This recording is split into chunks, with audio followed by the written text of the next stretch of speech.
Imagine for a moment that the airline industry had followed the same path as healthcare.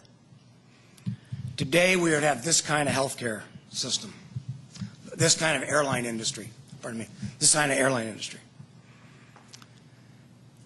Thousands of well-trained and very talented pilots independently provide our air transport, flying where and how they want. Each participant in the system bills separately.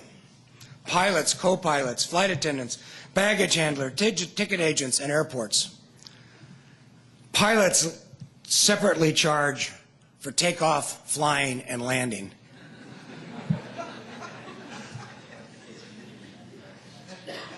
These independent players are paid by travel plans, like ODS, that negotiate rates and try to manage volume.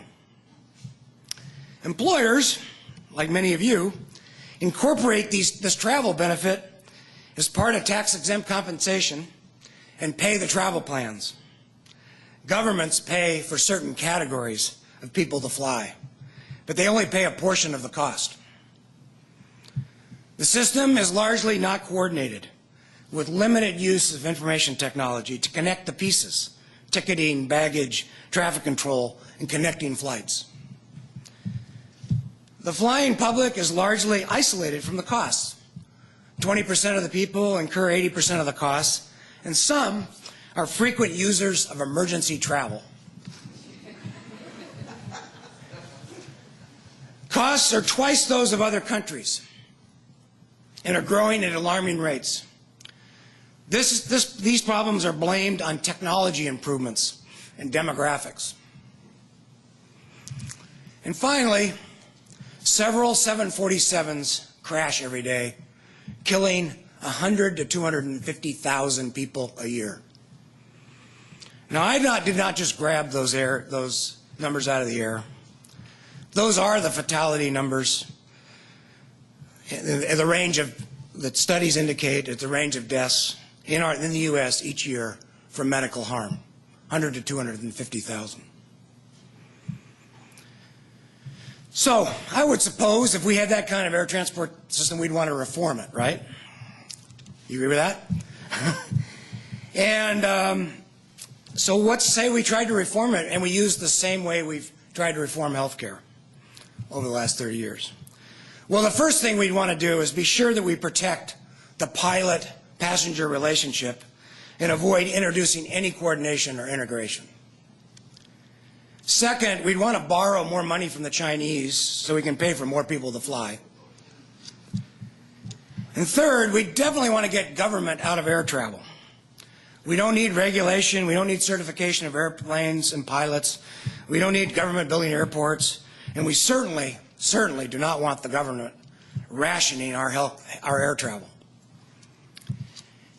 And we'd add to the fragmentation of the system by creating new categorical programs so we could subsidize more people to fly. Now, I could go on, and it would just get sillier. For example, I could venture into the area of the coverage mandate, but I won't. The point is, these interventions would only aggravate and further the dysfunction of this imaginary air transport system. Okay, smarty pants. What would you do to reform this imaginary air travel system or the real healthcare system? Well, here's my starter list, 4 items. First, I would pay for safe and effective outcomes delivered by coordinated and integrated organizations and systems. Second, I would foster a government regulatory role that would support safe and effective outcomes. If the government paid for services, they would fully pay and only for bundled service that was tied to quality outcomes. Third, I would expect engagement in the system by the public, including sharing in the costs and by taking responsibility for their own behavior. And finally, I would try to reform by driving for simplicity and consistent treatment for all participants.